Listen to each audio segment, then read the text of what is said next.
Amezungumza leo meneja habari na mawasiliano klabu ya Simba Ahmed Ali amesema kwamba tumepewa adhabu kutokana na kuwasha fireworks pamoja na vurugu za hapa na pale kwenye mechi ya fainali dhidi ya RS Berkane, na timu imetozwa faini ya shilingi dola 35,000. Hivyo jumla tumepigwa faini ya dola shilingi 85,000 jumla, ambayo ni sawa na zaidi ya shilingi milioni 200. Hivyo kuanzia sasa CAF watakuwa makini kweli kwa sababu wameshatuingiza katika kundi la mashabiki wanaofanya vitendo visivyokubalika uwanjani. Tunaondoka na ya mwisho kwanza. Kwa sasa hivi Simba imeingia katika listi ya mashabiki ambao yani timu ambazo zinaangaliwa kwa ukaribu sana na CAF kutokana na mwenendo wao wa kuwa na adhabu za mara kwa mara. Hivi timu nyingine ambazo zipo katika hii listi ni zile za Uarabuni sana. Yes, kaskazini. Maana ndio wenye kuona vitendo hivi.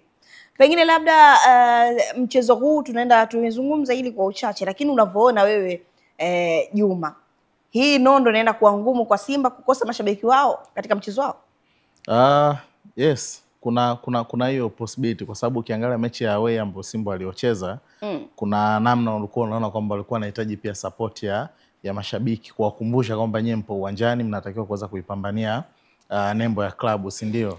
Lakini ilikuwa inakosekana hiyo, na wenyewe walikuwa wanajikuta hapo katika upande wa mazingira ugenini zaidi, japo kuna fact nyingi. Pengine pia inategemeana pia hata na baadhi ya wachezaji baada ya kusikia taarifa ya mwalimu kuambia kwamba pengine huu ndo utakuwa ni mchezo wangu wa mwisho pamoja na nyie, baada ya hapo mimi nitaenda kwenda kutafuta maisha mengine. Inawezekana na nyie pia ilikuwa ni moja kati ya sababu ambayo iliwafanya Simba kutokuwa na performance bora. Lakini ukirejea kwenye upande wa mashabiki, Simba imeshiriki michuano ya kimataifa pengine zaidi ya miaka 6 mpaka miaka 7.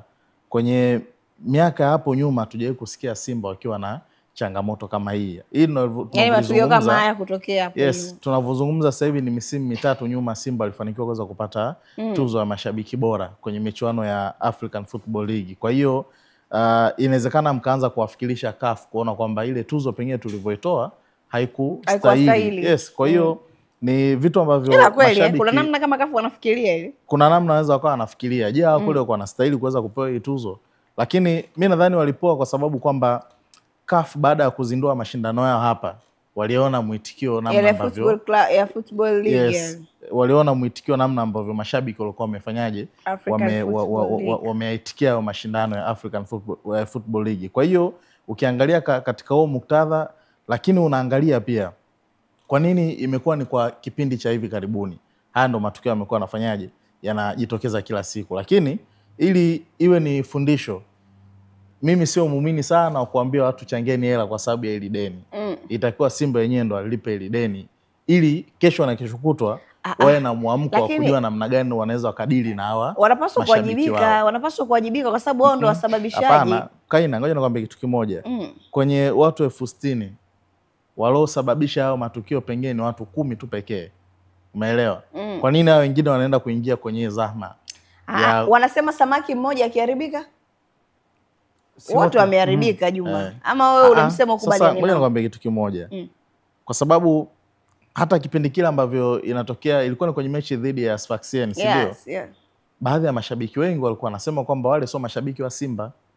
Umeelewa? Ni vikundi vya watu wengine. Ni vikundi vya watu wengine. Sasa katika engo kama hiyo, nyie mnapoandaa mechi yenu, cha kwanza lazima muimarishe ulinzi, si ndio? Na usalama pia uwepo wa kutosha mule uwanjani, kuhakikisha kwamba sehemu yote ama kikundi chochote kitakacholeta ghasia basi kinakuwa chini ya nini, ya udhibiti. Na baada hata ile tukio sisi tulikuwa tunatarajia kuona pengine kuna ujumbe wote ambao klabu ya Simba wanaweza kufanyaje kutoa kuweza kukemea ile jambo, lakini mwisho wa siku hawakufanya hivyo. Kwa hiyo mimi sio muumini sana wa kuona kwamba wanaenda kuhamasisha mashabiki waenda wakaichangie hiyo pesa, bali watakuwa kuitoa klabu ya Simba ili leo na kesho wao wenyewe ndio wao wa kwanza kusimamia hiyo nidhamu pale viwanjani.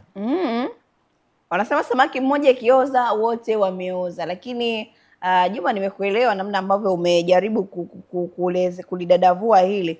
Sistinyo, pengine labda kituo sasa hivi ni Mwembe Yanga. Yaani kituo cha ubaya ubwela, mashabiki wa ubaya ubwela ni Mwembe Yanga, ambapo ndio imetangazwa rasmi big screen itafungwa pale kwa ajili ya mchezo kushangilia. Unadhani kelele za kutoka Mwembe Yanga up to Taifa zitatosha kumfanya Neo Maema anyumbulike vizuri? Ni aina ya mechi ambayo haihitaji mashabiki kuwanyumbulisha wachezaji, yaani kwamba haihitaji wachezaji kupata hiyo energy kutoka kwa mashabiki sana. Ni aina ya wapinzani ambao quality tu ya Simba. Mashabiki hawana mchango kwenye hii mechi. Sijasema hivyo, lakini ni aina ya wapinzani ambao Gaborone hawahitaji nguvu kubwa yani hawahitaji nguvu kubwa kiasi hicho. Okay. Kama mchezaji kama Neo Maema, mchezaji kama labda Morris Abraham, Jean Ahoua Soa, kama hawawezi kuiamua mechi dhidi ya Gaborone United bila mashabiki, je, wataweza kuamua mechi dhidi ya Sundowns wakiwa na mashabiki? Kwa hiyo jibu ni hapana. Ni kwamba ile mechi hata ingechezwa wapi, hata ingerudiwa tena ugenini, ilitakiwa ni Simba wakashinda. By the way, walicheza ugenini na mashabiki wengi walikuwa ni wa timu pinzani. Kwa hiyo unaona kule ilikuwa more negative kwao, lakini zamu hii kama neutral. Sio positive kwao, lakini ni neutral, sio negative tena kwao. Kwa hiyo kama uliweza kushinda kule ambapo ulikuwa na negative mashabiki, kwa sababu walikuwa wengi wa mpinzani, je, hapa neutral utashindwa? Sembusi wangekuwa positive. Kwa hiyo naamini bado ile home advantage ipo kwa Simba kwa vitu tofauti. Kitu cha kwanza, kwanza wanajifili wapo nyumbani. Kuanzia ile wanaita pitch test ni ya kwao, yani ni sehemu ambao wameshazoea kucheza, wametoka kucheza jana, watacheza tena kesho kutwa, si ndivyo?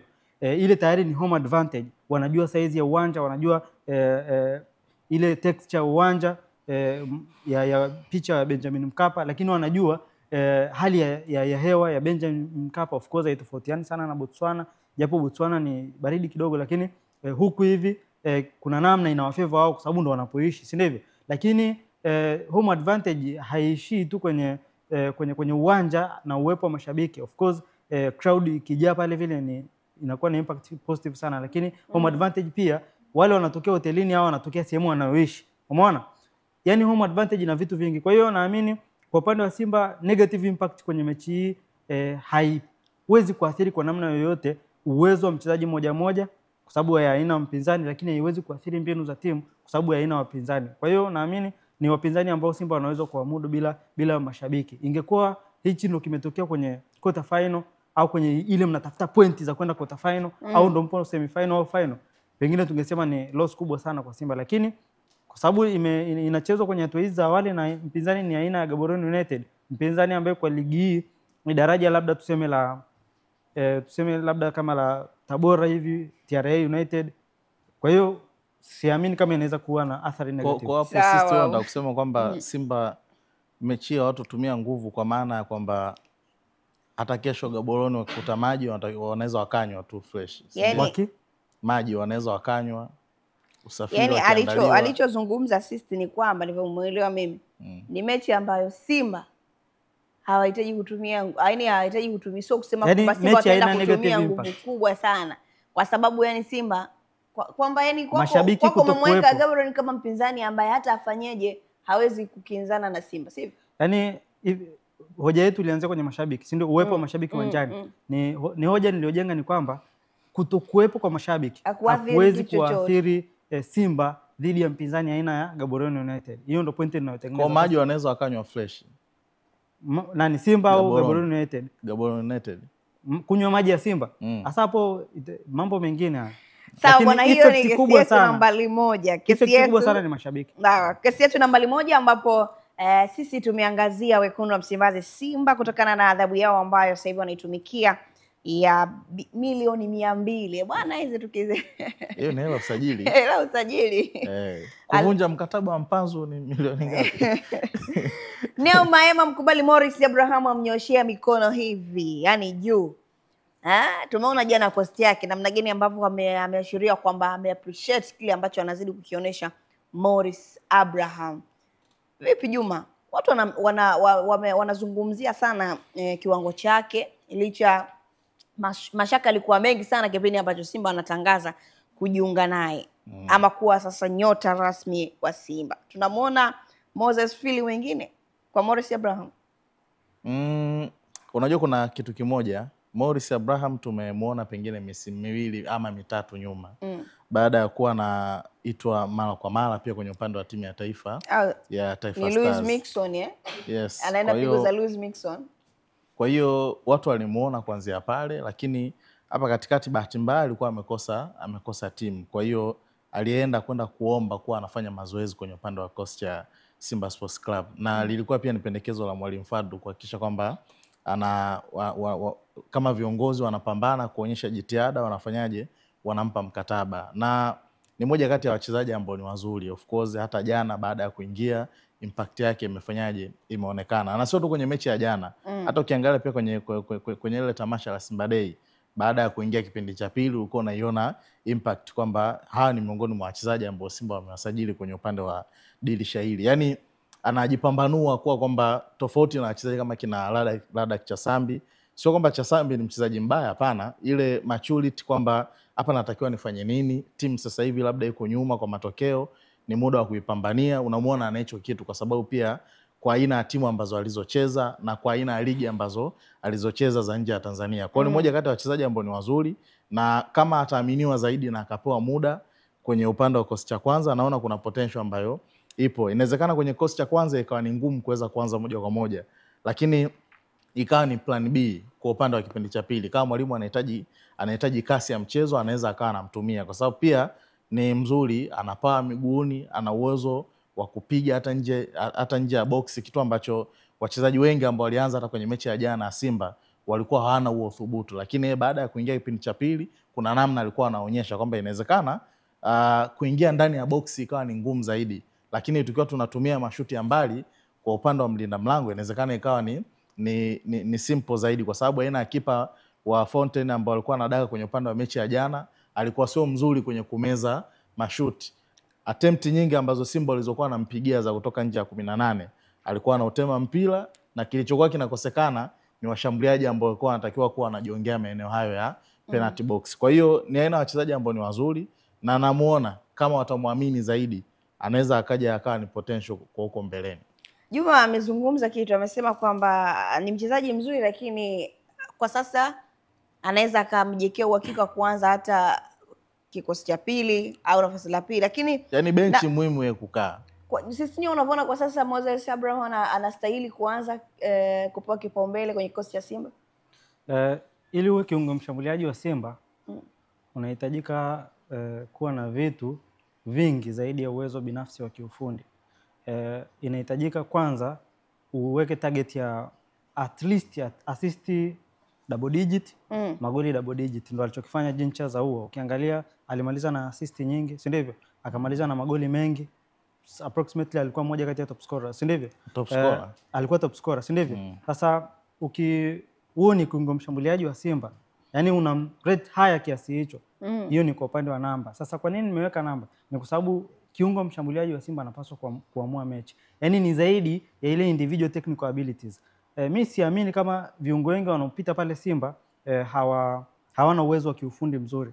Jana tulichokiona kwa Morris Abraham ambacho pia mimi nilikuwa nakijua kwa zaidi ya miaka 7 nyuma, tangia akiwa Gabon ile paka kombe la dunia, nikimaanisha Serengeti Boys ile under 17 ambayo ilienda Gabon.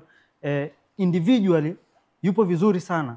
Ana zile technical abilities, ana ule uwezo wa kiufundi wa kiungo mshambuliaji. Namna anavyopasia, maeneo anapopokea mpira, namna anavyoweza kukokota mpira na kuvunja mistari ya zuiaji ya wapinzani, namna anavyoweza kutafuta lile eneo nyuma ya viungo au mbele ya mabeki.